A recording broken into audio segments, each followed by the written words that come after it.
Hi there, it's Lorraine back again, and I've got Princess Bernard back with me today. That's it, my son's back at school now, so I was able to go and steal him.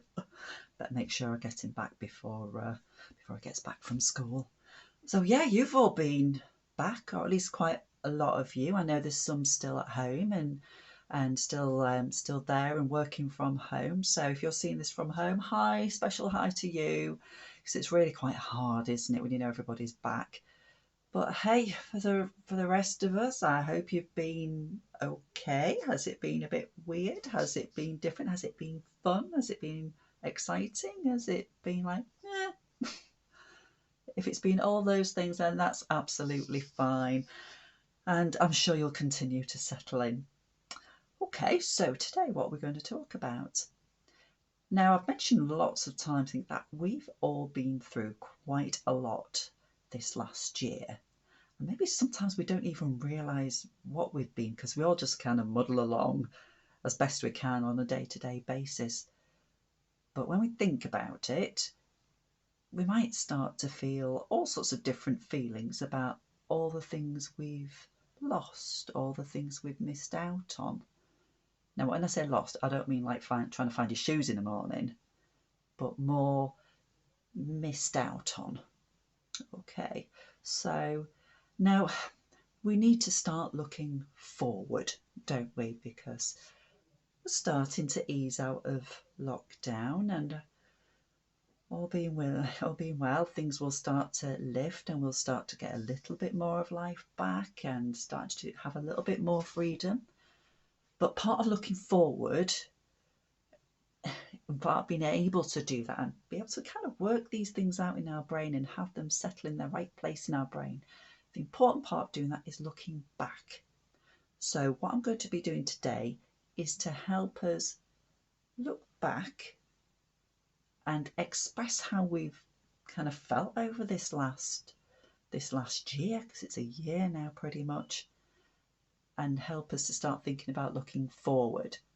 Okay, so right then, so I don't know about you during lockdown, but there would have been one or two times, maybe more, when things just get too much. So remember that stress bucket we've talked about before? And there'll be just little things that happen. Oh, we can't go to the park with our friends. Oh, my birthday party's been cancelled. Oh, this has happened. Or someone's really ill. Or so, all these little things just add into your little stress bucket. Do you remember that stress bucket? Or stress container, whatever you want to call it. And then suddenly, what happens when it overflows? Absolutely. And I don't know if you've had those meltdowns before. I certainly have. And for me, I know what I do. I tend to just go, but it's not fair, and I just can't do it anymore. That's usually the point where my family run for cover. Usually they run for cover for a bit, go put the kettle on, and then come and give me a hug and bring me a cup of tea. But that's okay. So, and then, but I know that for me, what I need to do is get that out of my system, get it all out there, let it go out, and then gradually I'll start thinking and going, okay, it is what it is. How can we deal with that? How can we work that out? And there's been all sorts of feelings. And half the time you don't even know what you're feeling necessarily. It might be, it's only when you start thinking about it that you go, do you know what? Actually, I feel angry that my birthday party was cancelled. And actually, I feel a bit guilty that, okay, we might be okay in our little family, but some of my friends are really struggling. And you might feel all sorts of feelings, but maybe not even know what name to put on them. And that's okay. Sometimes the way you feel is just, bah! And I think that's good enough. So don't worry about that. But yeah, little Princess Bernard. Yeah, absolutely. Look, had his birthday party cancelled as well. Not happy chicken or happy dragon. So yeah, what can we do now? So what we're going to do now is just a way of trying to help us work that out in our heads. And it's important to do this, and it can be a little bit tricky. So make sure you're gentle with each other and look after each other. What we're going to do is, we've got some leaves here. I've got some leaves and I've sent this to teachers. You might have something different. The teachers might have decided to do something slightly different, and that's absolutely fine. And what we're going to do is everybody will have a leaf, and we're going to think about the things that we've felt a sense of loss for, we've missed over the last year. It might be people, it might be places or things, or activities, and it just helps to write it down. You may need a few leaves, but it helps you to just write them down and just have a little think about them. Go, yeah, do you know what? I feel quite sad that I've not been able to go for a coffee in a little shop with my mum. So that's one of mine.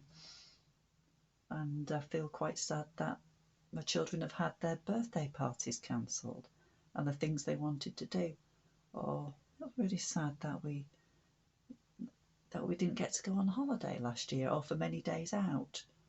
Or what else could it be? And I know sadly we've lost friends and family members as well, and that's been really tough. So they will get a leaf on here. Now what you could do on here is entirely up to you. You might just want to write a name. You might want to draw a picture. What else might you want to do? You may just want to doodle around it, or you may just want to sit and hold it and just think about that thing or that person, that thing that you've lost, and then just put it down. Now after that, you might want to take that home with you if you want to. You might want to take this idea home to your family because they might find it helpful too. And you can keep that somewhere special if you want to. Or maybe what your teacher can do is gather them all up together, and perhaps you can make a tree all together so that you're all sharing and supporting each other in the things that you've lost and that you've missed. Okay, so just be gentle with each other with this, and next time what I'm going to say is, okay, let's think about moving forward, and next time we're going to be thinking about things that we're hopeful for. Okay, take care of yourselves, sending my love, and see you next time.